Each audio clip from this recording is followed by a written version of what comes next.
Question लिखो, तो एक क्वेश्चन लिखो, थोड़ा ट्राई करो।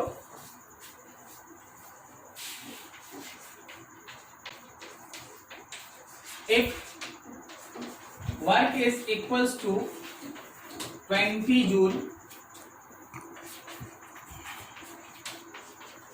Find its value in CGS unit.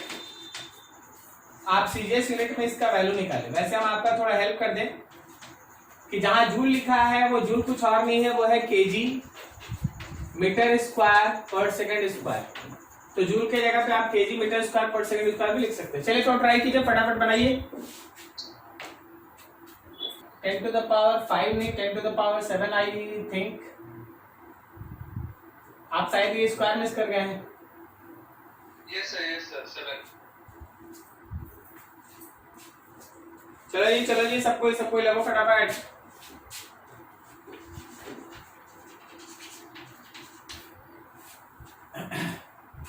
चलिए देखिए, चलिए करते हैं। हाँ देखिए, हम लोगों के पास वर्क है, जो क्वांटिटी आप लिए हैं वो वर्क है, और अगर आप उसका यूनिट भी हम दे चुके हैं, इसलिए ज्यादा क्वेश्चन डिफिकल्ट नहीं रहा। अगर हम यूनिट नहीं देते तो आपको खुद से ये सोचना होता, एटलीस्ट यूनिट नहीं तो आपको डायमेंशन याद होना चाहिए, तब भी आप बना देंगे। अब यहां से आप इसका दो हिस्सा कर लीजिए यार। एक हो गया हम लोगों का फर्स्ट यूनिट, तो फर्स्ट यूनिट है हम लोगों के पास केजी मीटर स्क्वायर पर सेकंड स्क्वायर, न्यूमेरिकल वैल्यू है 20।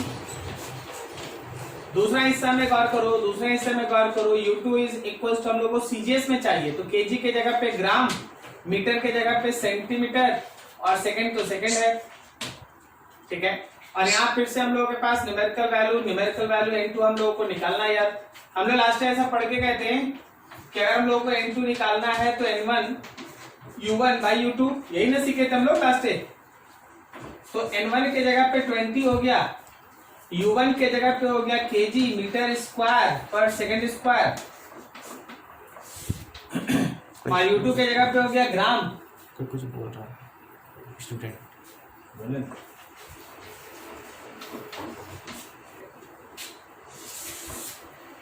बार करो। N2 इज इक्वल्स टू 20, बार करना भाई, ऊपर केजी नीचे ग्राम, पावर दोनों में 1 1, तो केजी बाई ग्राम पावर 1, ऊपर में मीटर नीचे में सेंटीमीटर पावर 2, मीटर नीचे सेंटीमीटर पावर 2, ऊपर सेकंड नीचे सेकंड पावर -2। अच्छा देख, ऊपर सेकंड नीचे सेकंड, इसका तो कोई काम ही नहीं, खत्म। बाकी सब के लिए आ जाओ। N2 चलो भाई 20 रहा, केजी को लिख सकते हैं क्या 1000 ग्राम, और नीचे 1 ग्राम।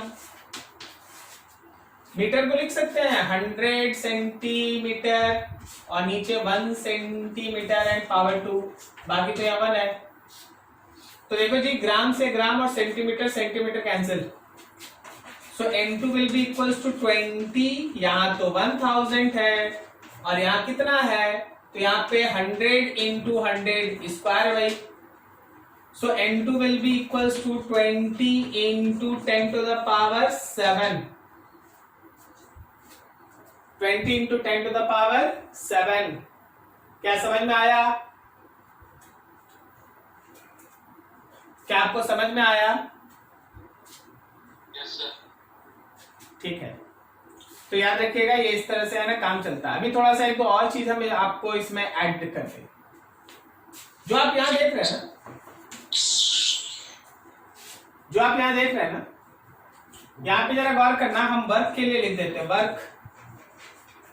वर्क के लिए इसका SI यूनिट होता है जूल, और जूल का मतलब होता है केजी मीटर स्क्वायर पर सेकंड स्क्वायर, ओके। और इसका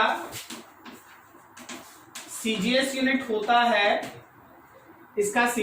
होता है, अर्ग ERG, और ये होता है ग्राम सेंटीमीटर स्क्वायर पर सेकंड स्क्वायर।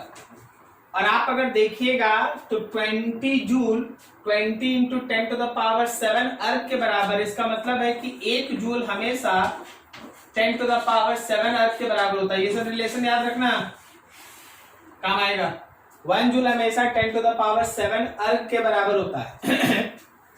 इसी तरह फोर्स को भी ध्यान रखना, फोर्स में जब आप फोर्स का एसआई यूनिट का बात करते हैं तो वो न्यूटन होता है। 1 न्यूटन का मतलब होता है केजी मीटर पर सेकेंड स्क्वायर। और जब आप इसके सीजीएस यूनिट का बात करते हैं तो वो डाइन होता है, DYNE, और वो होता है ग्राम सेंटीमीटर पर सेकेंड स्क्वायर। ऑलवेज रिमेंबर कि 1 newton is equal to 10 to the power 5 dyne होता है। ये सब याद रखा जाए, भूलना नहीं कभी, ठीक है। डायरेक्ट भी आप यूज कर सकते हैं। क्या किसी को दिक्कत समझने में? देख लो अच्छे से, कहीं किसी का डाउट पूछ लो।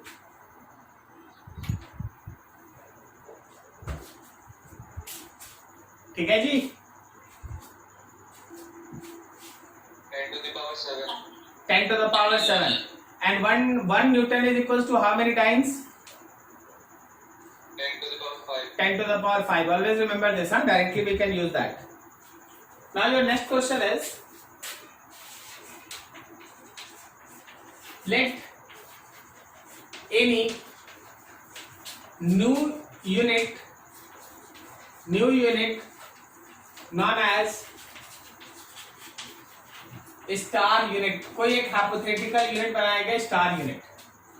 तो देखा गया ये कि 1 kg स्टार जो है वो जनरल जो kg होता है उसका 10 टाइम्स है। एक नया यूनिट बनाया गया। हम तुमको वैरायटी ऑफ क्वेश्चन दिखा रहे हैं, सब कुछ इतना सिंपल नहीं होता, कभी कभी है ना नया नया हाइपोथेटिकल वर्ल्ड का बात भी आता है। और 1 मीटर स्टार जो है वो एक्चुअली मान लो 8 मीटर के बराबर, कुछ भी लिख सकता, कुछ भी। और 1 सेकेंड स्टार जो है वो मान ले जैसे 10 सेकेंड्स के बराबर। Find value of force which is 40 Newton in this new unit। इस नए यूनिट में 40 न्यूटन फोर्स का वैल्यू बताना है। इस नए यूनिट में 40 न्यूटन फोर्स का वैल्यू बताना है, ठीक है। आपका काम क्या है, जो आप ट्रेडिशन अभी तक पढ़े हैं, जो कॉन्सेप्ट आप सीखे, जस्ट यूज दैट। और कुछ हाइपोथेटिकल इधर उधर का सोचना ही नहीं। आपके पास फिजिकल क्वांटिटी कौन है, तो फोर्स। डायमेंशनल फॉर्मूला क्या होता है, MLT माइनस 2। अब देखो, अगर हम लोग यहां से फर्स्ट यूनिट में बात करें तो यूनिट 1 हो गया kg मीटर पर सेकेंड स्क्वायर, और न्यूमेरिकल वैल्यू 1 हो गया जिसको आप न्यूटन लिखते हैं, वो तो है ना 40 न्यूटन। और यूनिट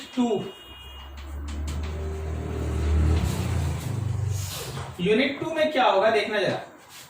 केजी के जगह होगा केजी स्टार, मीटर के जगह होगा मीटर स्टार, और सेकंड के जगह होगा सेकंड स्टार पावर -2। केजी के जगह केजी स्टार, मीटर के जगह मीटर स्टार, सेकंड के जगह सेकंड स्टार। और इस नए यूनिट में हमको नया न्यूमेरिकल वैल्यू निकालना है। अब जरा गौर करो, जैसा हम लोग पहले से पढ़ रखे हैं, N2 is equals to N1U1 by U2। So N2 is equals to N1 के जगह पे 20, U1 के जगह पे kg मीटर पर सेकेंड स्क्वायर, और U2 के जगह पे kg। तो देखो यहाँ पे लिख दिए U2 के जगह पे kg स्टार, फिर लिख दिए हैं मीटर स्टार, और फिर सेकंड के लिख दिए सेकंड स्टार और पावर -2। तो यहाँ पे वैल्यू आ गया हम लोगों के पास, दिस इज 20, ऊपर kg और नीचे kg का स्टार, ऊपर मीटर और नीचे मीटर का स्टार, और ऊपर सेकंड और नीचे सेकंड का स्टार, और इस पर पावर -2। नाउ यहाँ 20 रहा, kg तो चलो ठीक है, kg को kg छोड़ो, लेकिन जहाँ kg स्टार था वहां 10 kg लिखो। केजी को केजी छोड़ो, लेकिन जहां केजी स्टार था वहां 10 केजी लिखो। मीटर को मीटर छोड़ो, लेकिन जहां मीटर स्टार था वहां 8 मीटर लिखो। सेकंड को सेकंड छोड़ो, लेकिन जहां सेकंड स्टार था वहां 10 सेकंड लिखो। Like that. यही तो हम लोग अभी करते थे ना, इसके पहले भी तो हम लोग यही करते थे। अब यहां देख, केजी से केजी कैंसिल, मीटर से मीटर कैंसिल, सेकंड से second cancel. Now you just simplify that, so you get that 20 1/10 1/8 and 1/10 power -2. So it is 20 into 1/10 into 1/8, और यार एक -2 पावर है तो ऊपर जाके 100 कर दें। सो ये कटा। हाँ बोलो। देखो ये 8 से ये भी कट गया भाई, 5 टाइम्स 5 और 10 हो गया 50। This is new numerical value in this new star unit. This is new numerical value in this new star unit. ठीक है, तो कोई हाइपोथेटिकल क्वेश्चन भी आपके सामने ऐसे बना के रख दिया जा सकता है। Just you have to handle that. Note करो, कहीं डाउट है पूछो।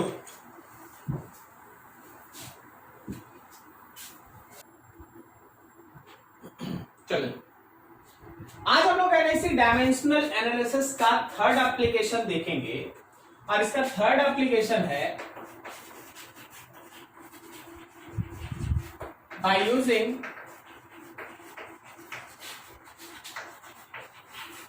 dimensional analysis we can find a relationship between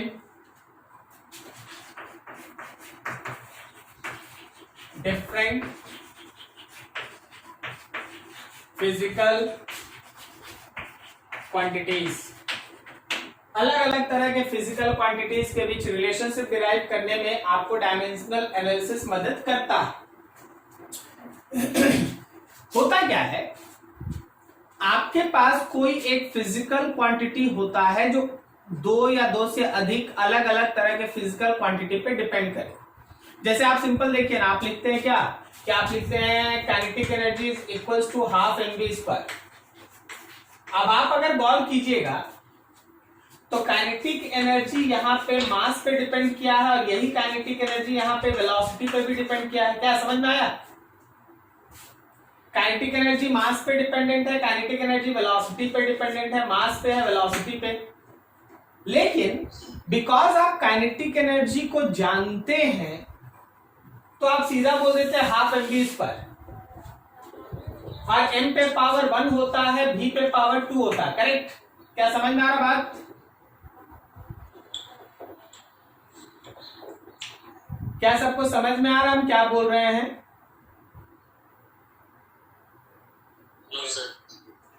लेकिन अगर मान लो कोई नया क्वांटिटी होता तो उसमें हम लोग ये पावर नहीं जानते हैं। जैसे हम तुमसे बोल दें कि देखो जी, फोर्स ऑफ विस्कोसिटी का equation, force of viscosity depend करता है ईटा पे, रेडियस पे, और मान लो जैसे डेंसिटी पे सपोज, या वेलोसिटी। तो अब तुमको ये पावर नहीं पता कि पावर पे कितना होगा, तो इस कॉन्सेप्ट का मेन यूज क्या है ना, इसके हेल्प से हम लोग ये पावर निकालते हैं। मान लो XYZ हम लिख दिए और ये पावर हम लोग निकालने का काम करते हैं। तो आप जो भी आगे सीखने जा रहे हैं, कोई भी फिजिकल क्वांटिटी बाकी सारे फिजिकल क्वांटिटी पे कैसे डिपेंड करता है, हम लोग उस रिलेशन को फाइंड आउट करेंगे।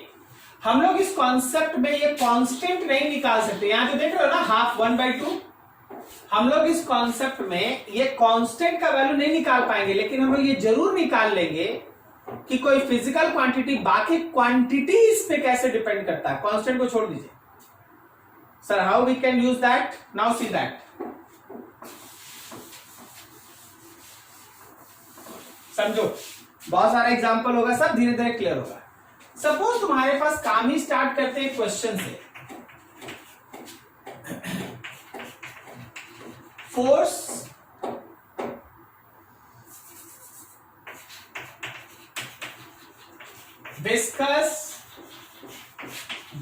force acting on any body, मान लो ये फोर्स F है, depends on radius, velocity and coefficient of viscosity eta। तो जो मेरा फोर्स है वो रेडियस पे डिपेंड किया, वेलोसिटी पे डिपेंड किया और ईटा पे डिपेंड किया। फाइंड रिलेशनशिप बिटवीन फोर्स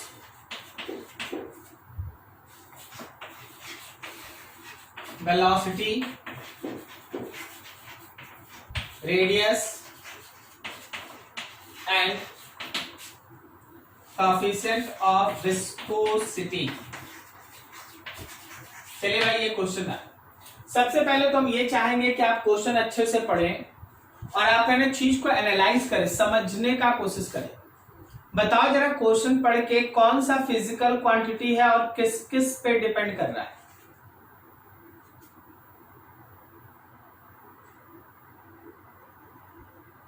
बोलो कोई भी।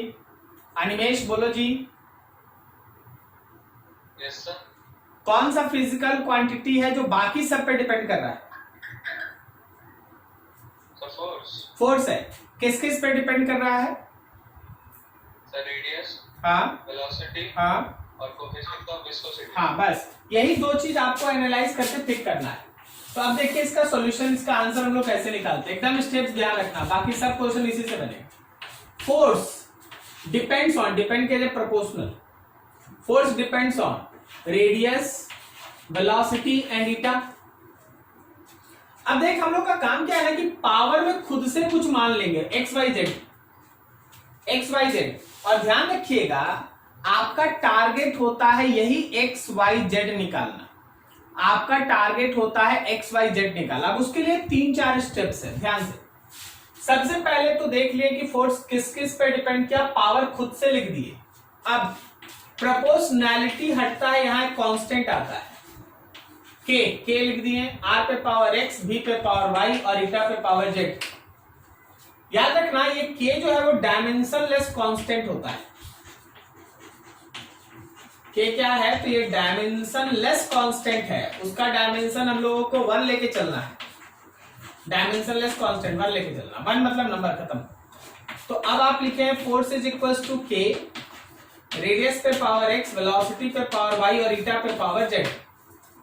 यहां तक एक काम हुआ अभी तक। अब दूसरा स्टेप जो आप स्टार्ट करते हैं वो ये है, पुटिंग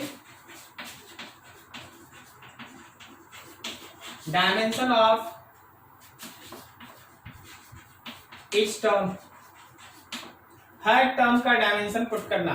फोर्स का डायमेंशन पुट करो ml_t-2, के कांस्टेंट है, डायमेंशनलेस कांस्टेंट है तो 1 लिख दो। आर रेडियस है, रेडियस का मतलब है लेंथ। बी वेलोसिटी है, वेलोसिटी का डायमेंशनल फॉर्मूला LT-1। और ईटा कोएफिशिएंट ऑफ विस्कोसिटी है जिसका डायमेंशनल फॉर्मूला ml-1t-1। ये सब हम लोग लास्ट में लिख के गए हैं, तो अब जरूरत है कि वो सब याद रहे। ठीक है, क्या किए? फोर्स का डायमेंशन लिख दिए, के तो 1 है, रेडियस लिख लिए, वेलोसिटी लिख लिए, ईटा लिख लिए, सबका पावर एक्स वाई जेड जो था वो पुट कर दिए।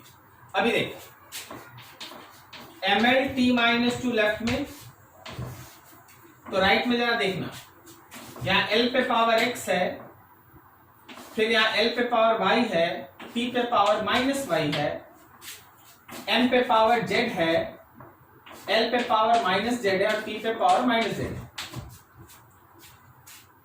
लेफ्ट हैंड साइड में है ml_t-2, राइट हैंड साइड में m को पहले लिख देते हैं, m पे पावर z है भाई, लिख लो m पे पावर z।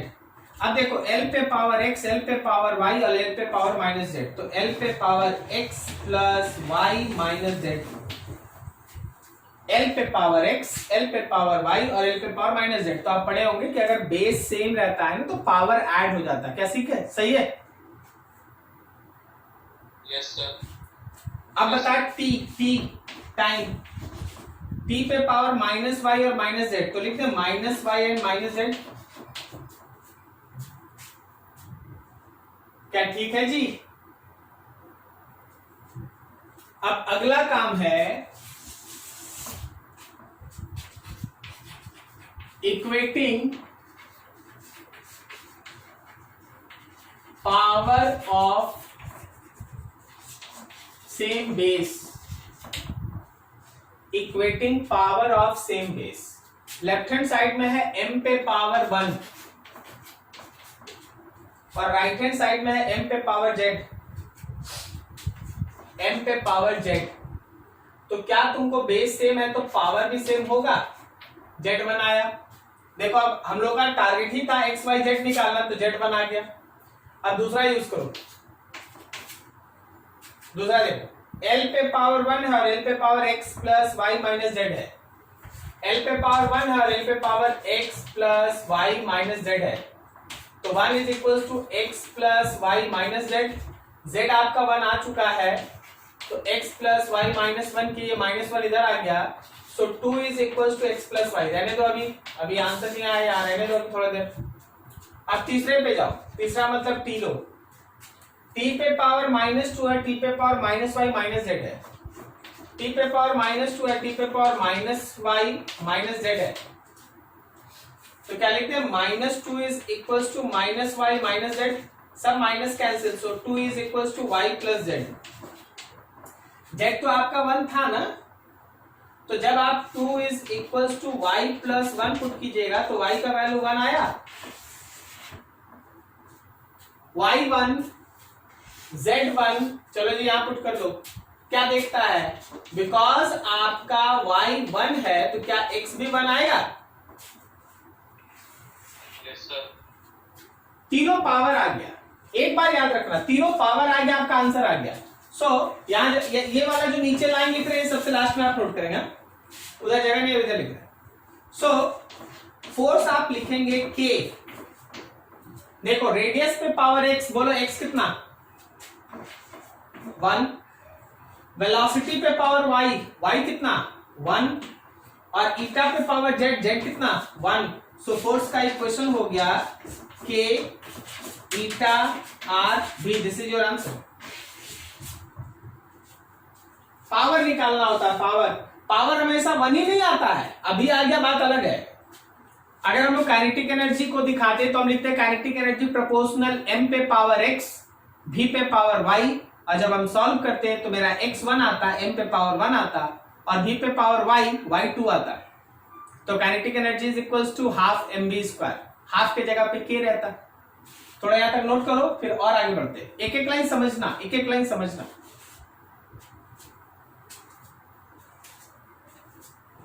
एक एक लाइन समझना, क्वेश्चन देखो, फिर उधर देखो प्रोसेस कैसे बन रहा है। तुमको देखना पड़ेगा कि कौन सा फिजिकल क्वांटिटी है और किस किस पे डिपेंड कर रहा है, जरा गौर करना। देख ये फिजिकल क्वांटिटी है और डिपेंड कर रहा है इन सब पर। तो जो है उसको पहले लेफ्ट में लिख दिए और डिपेंड्स ऑन आर ईटा भी जो था वो लिखे। यही चीज सोचना है। रफ कर दे, क्या हो गया सबका?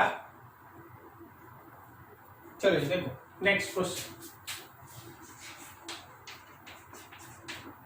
सबसे पहले आप थोड़ा सा इसका थ्योरी समझिए।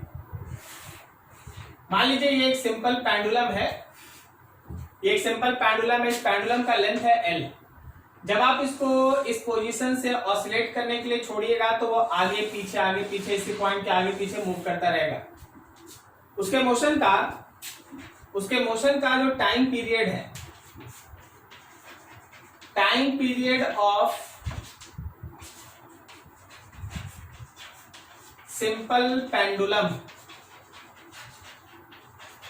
Time period of simple pendulum depends on length and acceleration due to gravity. Acceleration due to gravity G. तुमसे बोला गया find relationship between time period, length and, तुमको ये तीन में रिलेशन निकालना है। देखिए जब आप इसको ऑसिलेट करने के लिए ऐसे छोड़ देंगे ना तो ये आगे पीछे करेगा। उसका एक ऑसिलेशन का जो टाइम पीरियड है वो डिपेंड करता है लेंथ पे, वो डिपेंड करता है एक्सेलरेशन ड्यू टू ग्रेविटी पे, वो डिपेंड करता है लेंथ पे, वो डिपेंड करता है एक्सेलरेशन ड्यू टू ग्रेविटी पे। अब आपको फाइंड करना है वो रिलेशन। अच्छा कोई जानता है क्या आप में से कि टाइम पीरियड और सिंपल पेंडुलम का रिलेशन क्या होता है?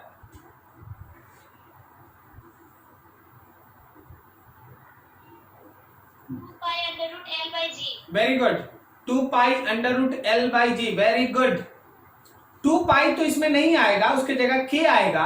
बाकी चलो देखते हैं कि रूट अंडर एल बाई जी कैसे आता है। रूट अंडर एल बाई जी, ठीक है ना। अब देखिए काम करने का तरीका जो आपको कॉन्सेप्ट सिखाया गया।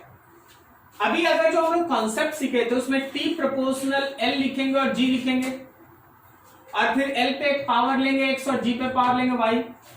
फिर इस प्रोपोर्शनैलिटी को हटा के के लिखेंगे, एल पे पावर एक्स और जी पे पावर वाई।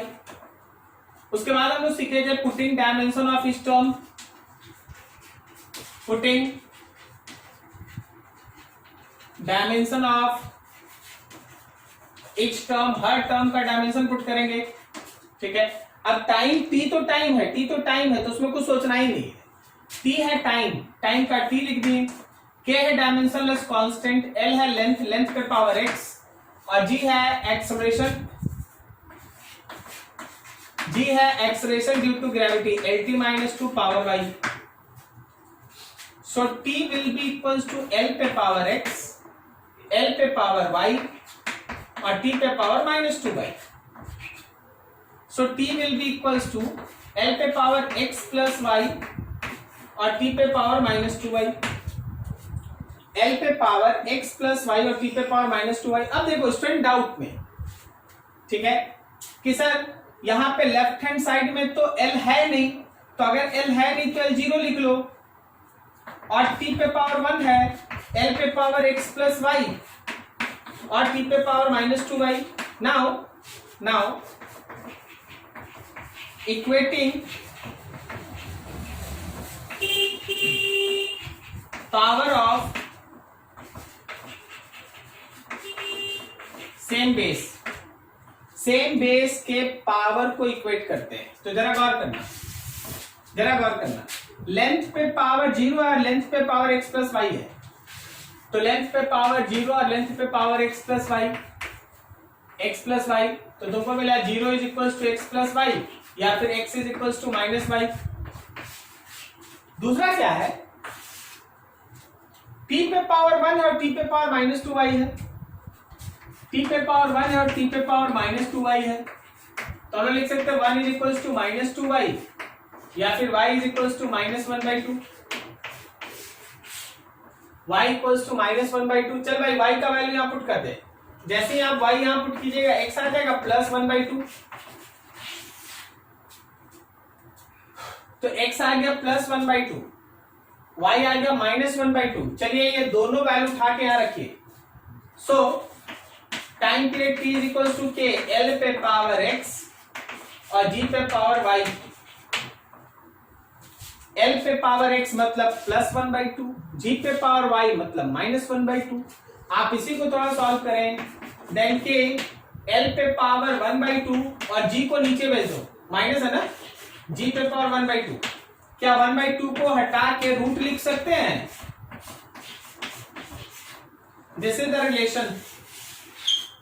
यह time period of simple pendulum t equals to k under root l by G, t equals to k under root l by G. अच्छे से देखिए, नोट कीजिए, कोई डाउट हो फिर से पूछ लीजिए, जरूर पूछिए, अगर डाउट है पूछिए।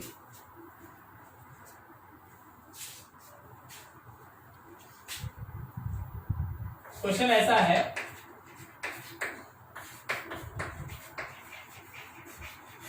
Energy of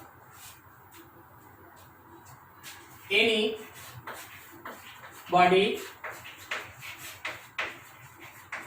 depends on it's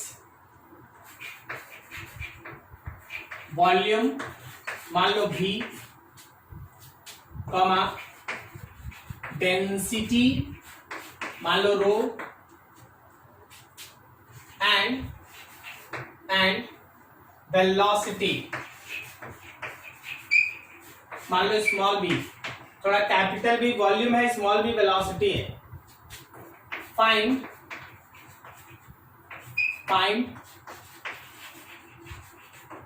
relationship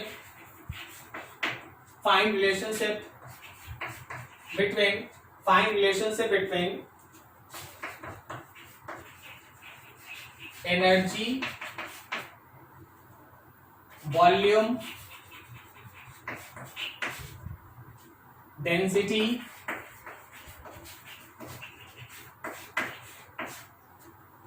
and velocity। Energy, volume, density and velocity, तुमको इन सब के बीच रिलेशन निकालना है। ठीक है, अब जरा गौर करो, एकदम सिंपल जो तरीका आपको सिखाए थे वो बनाना है। अच्छा, आप बनाएंगे क्या? इसको ट्राई करेंगे आप लोग? चलिए थोड़ा ट्राई कीजिए। तो आपके पास 4 मिनट 5 मिनट है, आप लोग ट्राई कीजिए इसको। आप लोग वॉल्यूम का डायमेंशन जानते हैं, एनर्जी का डायमेंशन याद है आपको?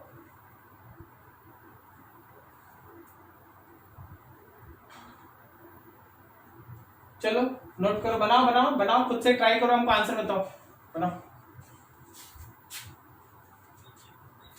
तो चलो क्वेश्चन ये दिखाता है कि जो मेरा एनर्जी है that depends on volume, density and velocity. तो वॉल्यूम पे पावर x, डेंसिटी पे पावर y एंड वेलोसिटी पे पावर z। तो एनर्जी सम कांस्टेंट, वॉल्यूम पे पावर x, डेंसिटी पे पावर y एंड वेलोसिटी पे power z। Putting dimension of each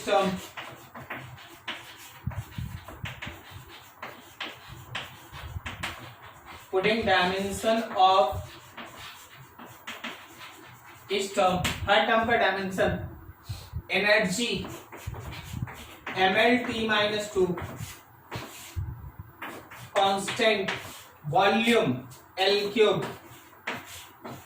density mL-3, y, velocity Lt-1, z। ठीक है, अब हम लोगों के पास लेफ्ट हैंड साइड में है mL/t-2 और राइट हैंड साइड में L पे पावर 3x, L पे पावर -3y, L पे पावर z। L पे पावर 3x -3y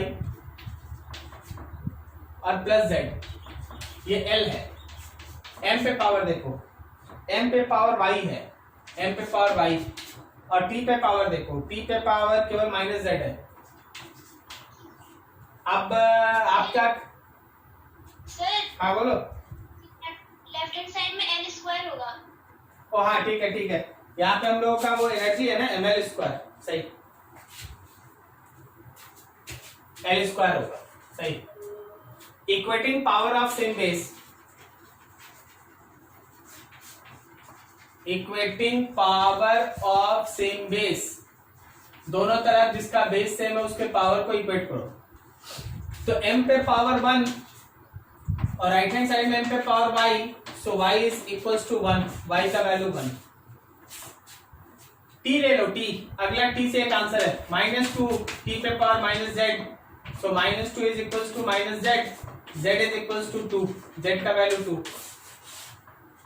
और फिर है लेंथ पे पावर 2 है, राइट हैंड साइड में लेंथ पे power 3x - 3y plus z है, so 2 is equals to 3x - 3y plus z है, so 2 is equals to 3x, रहने दो भाई, -3, y के जगह 1 है और z के जगह 2 है। सॉल्व करो, 2 is equal to 3x minus 1, minus 1 इधर आ गया, 3 is equal to 3x, 3 3 cut गया, x इज इक्वल टू 1। तो तुम्हारा x 1 आ रहा है, y भी 1 आ रहा है और z 2 आ रहा है।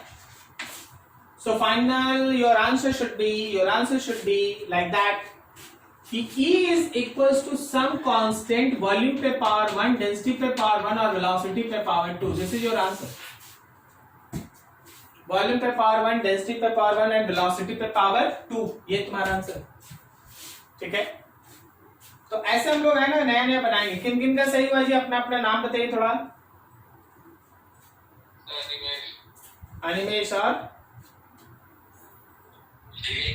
विवेक। और जो शुरुआत में आंसर बताए थे कौन? सर अंजलि। अंजलि, चलो ठीक है, सब कोई बनाओ, सबको सबसे बनेगा, ये सब हार्ड है ही नहीं। यही 3 इंपॉर्टेंट एप्लीकेशन था, तीनों एक एक करके हम लोग खत्म किए। थोड़ा सा हम लिमिटेशन पढ़ लेंगे आज, लिमिटेशन, डायमेंशन का लिमिटेशन।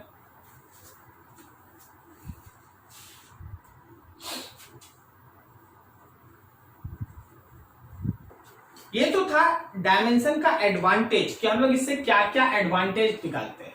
हम लोग इसके हेल्प से, डायमेंशन के हेल्प से क्या करते हैं, तो हम लोग डायमेंशन के हेल्प से कोई भी दिया हुआ इक्वेशन डायमेंशनली करेक्ट है और इनकरेक्ट इसका पता करते हैं। कोई भी दिया हुआ न्यूमेरिकल वैल्यू को एक सिस्टम ऑफ यूनिट से दूसरे सिस्टम ऑफ यूनिट में बदल देते हैं। और थर्ड, अलग अलग फिजिकल क्वांटिटी के बीच रिलेशन निकालते हैं। अब इसका लिमिटेशन हम लोग पढ़ेंगे। What is limitation of dimensional analysis, एक एक करके देखते जाओ। Limitation of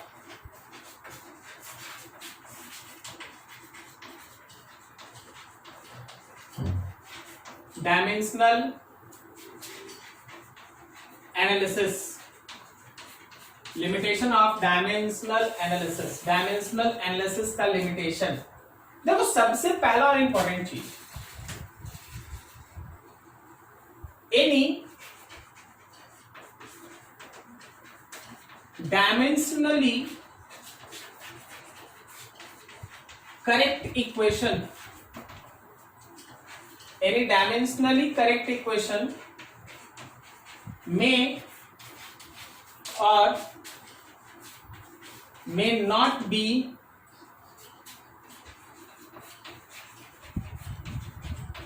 physically correct।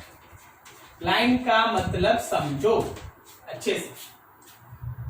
देख, S is equals to ut plus half at square। क्या आप जानते हैं ये सही है? क्या आप जानते हैं ये सही है?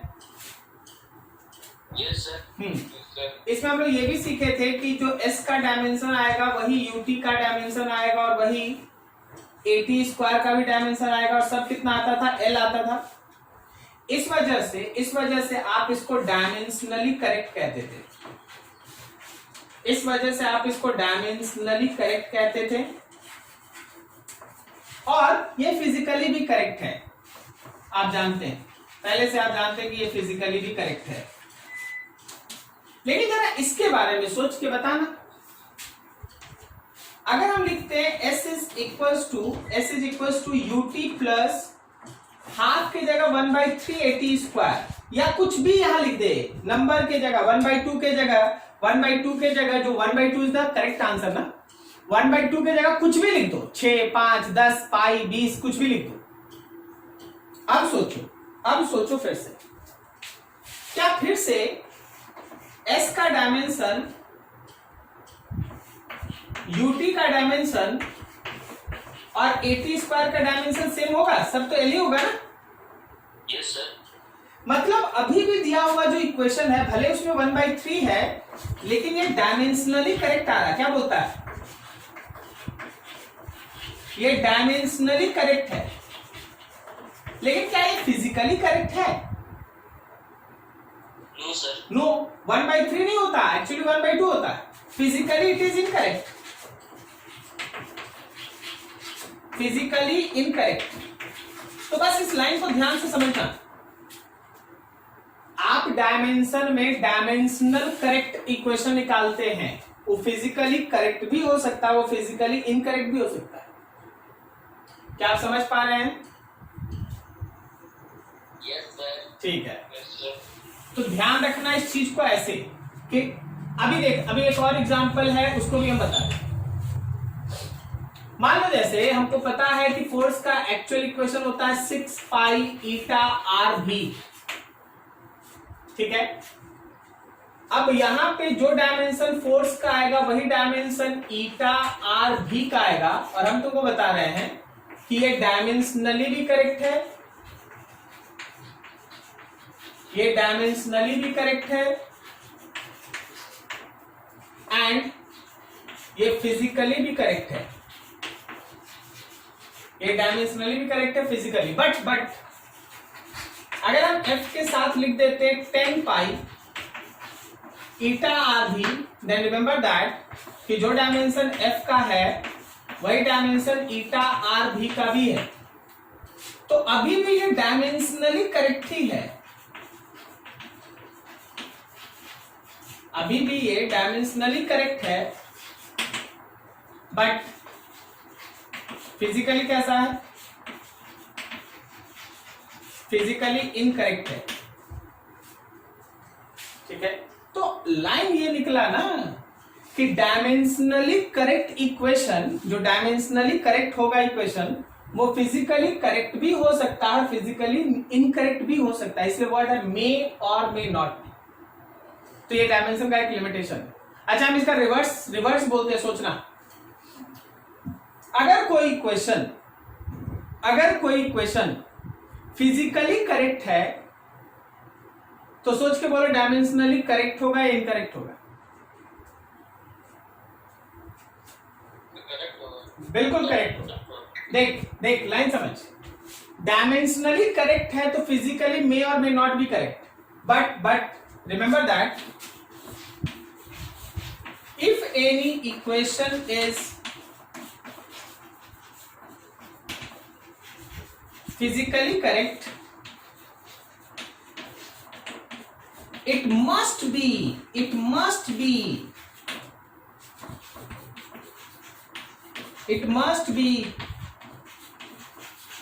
Dimensionally correct. अगर कोई इक्वेशन फिजिकली करेक्ट है तो याद रखना वो डायमेंशनली करेक्ट जरूर होगा, लेकिन डायमेंशनली करेक्ट है तो फिजिकली करेक्ट भी हो सकता है, फिजिकली इनकरेक्ट भी हो सकता है। क्या आप में से किसी को समझने में कहीं दिक्कत जो अभी बताया गया? No, sir. ठीक, दूसरा लिमिटेशन देखो।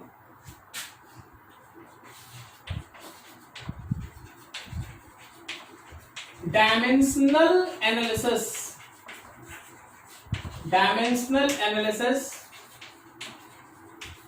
does not give value of dimension less constants. मतलब इसका वैल्यू देखो हम लोग टाइम पीरियड का इक्वेशन डिराइव किए k√L/g, ठीक है। डायमेंशन तुमको k का वैल्यू नहीं बताएगा। जैसे कोई स्टूडेंट हमको बताए थे ना कि सर यहां होता है 2 पाई √L/g, तो k के जगह पे 2 पाई ये डायमेंशन कभी नहीं बताएगा। आप इसका वैल्यू नहीं निकाल सकते, k का वैल्यू आप डायमेंशन से नहीं निकाल सकते। We can not find value of k by dimensional analysis. Dimensional analysis से आप k का वैल्यू नहीं निकाल सकते। तो कोई भी इक्वेशन जो आप डिराइव करते हैं उसमें k के जगह पे कोई वैल्यू आता है। अभी आप ही देखिए ना, आप देखिए f = 6 पाई ईटा आर भी है ना, देखो f का वैल्यू है कितना 6 पाई ईटा आर भी, सही। लेकिन ये 6 पाई नहीं होता, वहां k आता है, आप ही ना आज डिराइव किए थे।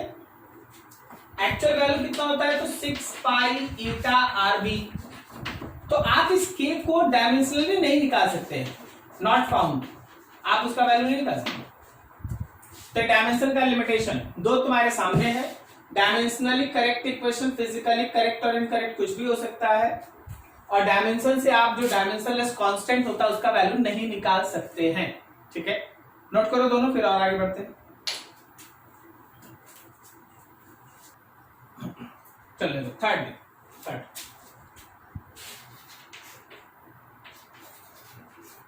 by using dimensional analysis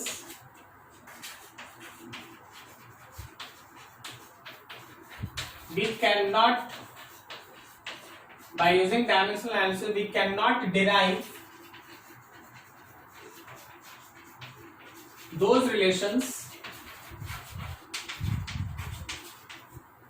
which contain, जिसके पास क्या क्या हो, which contain any trigonometric ratios, logarithmic functions, exponential function. Dimension की मदद से आप कभी भी वैसा कोई भी इक्वेशन डिराइव नहीं कर सकते जिसमें ट्रिग्नोमेट्री का कोई रेशियो हो, लॉग हो या फिर एक्सपोनेंट हो। हम कुछ आगे भविष्य में जो आप पढ़ेंगे हम वैसा कुछ इक्वेशन लिखते हैं जिसमें ट्रिग्नोमेट्री है, लॉग है और एक्सपोनेंट है। देखिए जब आप वेव मैकेनिक्स पढ़िएगा ना, फॉर एग्जाम्पल, तो वहां मिलेगा y is equal to a sine omega t। आप थोड़ा सा और थर्मोडायनेमिक्स पढ़ेंगे तो आपको मिला work is equal to 2.303 nRT log volume 2 by volume 1। आप जब प्रेशर पढ़िएगा तो आपको प्रेशर मिलेगा P is equal to P naught exponential function पे power alpha t, like that. अब देखो इस इक्वेशन में साइन है मतलब ट्रिग्नोमेट्री का रेशियो है, तो आप इसको डायमेंशन से डिराइव नहीं कर सकते। इसमें वर्क में लॉग है, लॉगरिथमिक फंक्शन है, तो इसको भी आप डायमेंशन से डिराइव नहीं कर सकते। आपके पास एक्सपोनेंशियल फंक्शन भी है तो भी आप डायमेंशन से डिराइव नहीं कर सकते। तो कोई भी ऐसा जिसके अंदर ये तीनों फंक्शंस हो, ट्रिग्नोमेट्री का रेशियो, लॉगरिथम हो या फिर एक्सपोनेंट हो, डायमेंशनली आप उसको कभी भी डिराइव नहीं कर सकते। तो सर इसका रोल क्या है? इसका रोल में बहुत सारा न्यूमेरिकल्स है, अभी हम तुमको थोड़ा सा बेसिक बताते हैं। सो कोई भी ट्रिग्नोमेट्रिक रेशियो होगा, याद रखना वो डायमेंशन लेस काउंट होता है, डायमेंशन लेस मतलब m not, l not, p not, मतलब 1 केवल। ना उसमें मास होता है, ना उसमें लेंथ होता है, ना उसमें टाइम होता है, सो 1। इसी तरह कोई भी अगर लॉगरिथमिक फंक्शन है तो भी याद रखना डायमेंशन लेस है। अगर कोई एक्सपोनेंशियल फंक्शन है तो भी ध्यान रखना वो डायमेंशन लेस है।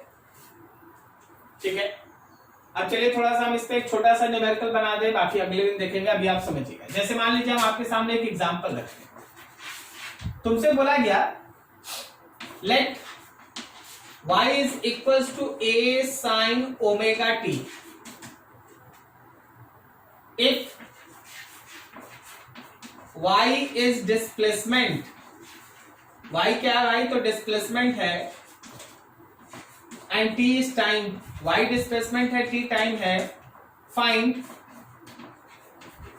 Dimension of a and dimension of omega. तुमको बोल दिया गया कि देखो y डिस्प्लेसमेंट है और t टाइम है, तो तुमको a का डायमेंशन निकालना है और ओमेगा मतलब ये w, ओके, ओमेगा कहते हैं उसको, ओमेगा, ठीक है, ओमेगा का डायमेंशन फाइंड आउट करना है। तो अब देख जो सीखा उसको यूज कर।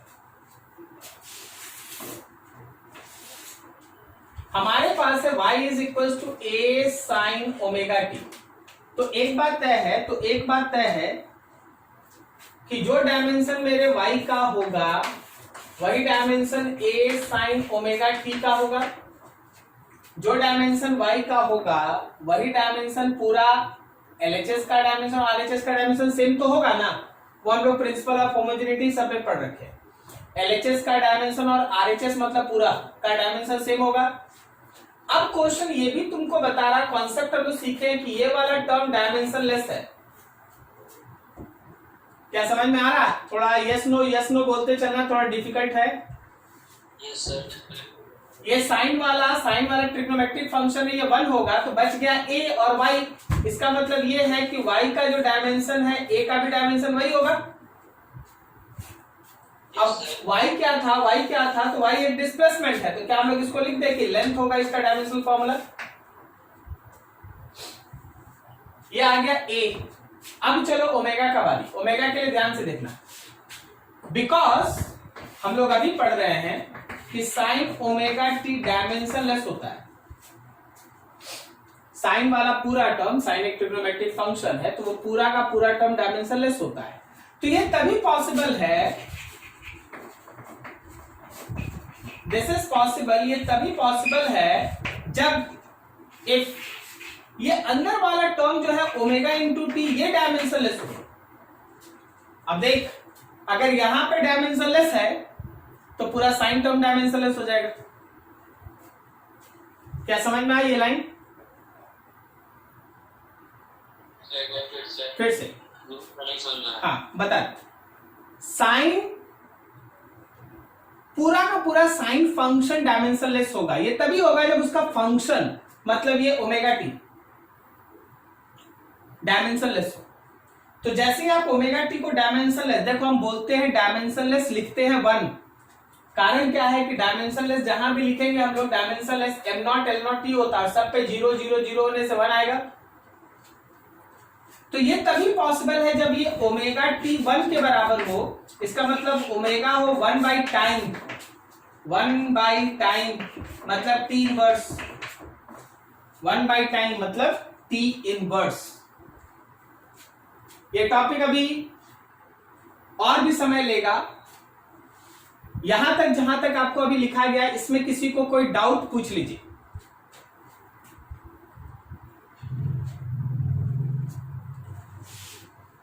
कोई भी ऐसा इक्वेशन जिसमें ट्रिग्नोमेट्रिक रेशियो लॉग है या एक्सपोनेंट है, तीनों में से कुछ भी है वो आप डिराइव नहीं कर सकते। तो डिराइव नहीं कर सकते तो क्या करेंगे, कोई भी ट्रिग्नोमेट्रिक रेशियो रहेगा, लॉग रहेगा या एक्सपोनेंट, वो लेंगे डायमेंशनलेस।